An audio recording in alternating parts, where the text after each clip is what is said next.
உங்கள் கர்த்தர் உங்களை கட்டாயப்படுத்தி கீழ்ப்படிய பண்ணுகிறவர் அல்ல. அப்படி அவர் உங்களை கட்டாயப்படுத்தி கீழ்ப்படிய பண்ணுகிறவராக இருந்தால் உங்களுக்கு பதில் அவர் ரோபோக்களை உருவாக்கியிருக்கலாம். அந்த ரோபோக்களுக்கு கட்டளைகளை புரோகிராம் செய்தால் அவர் சொன்னபடி அது நடக்கும். ஆனால் பாருங்கள், நம்மை அவர் ரோபோக்களாக உருவாக்கவில்லை. அவர் நம்மை கட்டாயப்படுத்தி அவருக்கு கீழ்ப்படிய பண்ணக்கூடாது என்பதற்காக நம்மளுக்கு சுயாதீன உரிமையை கொடுத்திருக்கிறார். அந்த உரிமை என்னவென்றால், நம் இஷ்டப்படி நாம் செய்யலாம். அதாவது நம்முடைய விருப்பப்படி, நம்முடைய சுய இஷ்டப்படி கர்த்தருடைய பிரமாணத்திற்கு, கர்த்தருடைய வார்த்தைக்கு கீழ்ப்படிந்து நடக்கும்படியாகத்தான் நமக்கு சுயாதீன உரிமையை கொடுத்திருக்கிறார். இந்த சுயாதீன உரிமையை அலட்சியம் பண்ணாமல், மட்டுப்படுத்தாமல் இருக்க வேண்டும்.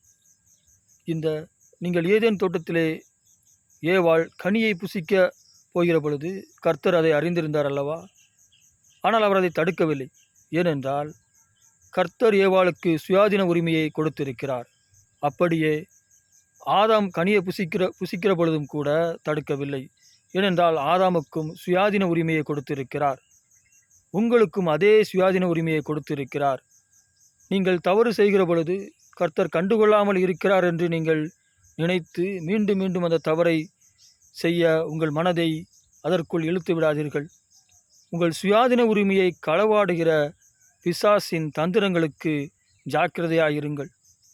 உங்கள் கர்த்தர் உங்களுக்கு கொடுத்திருக்கிற அந்த சுயாதீன உரிமையை களவாடுகிற பிசாசின் தந்திரங்களுக்கு ஜாக்கிரதையாயிருங்கள். பிசாசை குறித்து வேறு ஒன்றுமில்லை. வசனம் சொல்கிறது, அவனுக்கு எதிர்த்து நின்கள், அப்பொழுது அவன் ஓடிப்போவான் என்று. அதனால் அவன் பிசாசை குறித்து ஆராய்ச்சி செய்ய வேண்டிய அவசியமில்லை.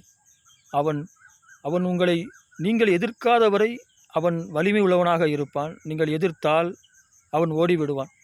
அதுவும் ஓடிவிடுவான் என்று சொல்கிறவரை புரிந்து கொள்ளலாம் அவன் எவ்வளவு பலவீனமானவன் என்று. இப்பொழுது அதனால் உங்களை அவர் கட்டாயப்படுத்துகிறவர் அல்ல என்று நீங்கள் புரிந்து கொள்ளுங்கள். அதனால் உங்கள் கொடுக்கப்பட்ட சுயாதீன உரிமையை நீங்கள் கர்த்தருக்கு நல்ல முறையில் பயன்படுத்தும்படி, உங்கள் கர்த்தரை சந்தோஷப்படுத்தும்படி, அவர் உங்களுக்கு சுயாதீன உரிமை கொடுத்ததற்காக மனஸ்தாபப்படாதபடிக்கு உங்கள் வாழ்க்கையை நடத்துங்கள்.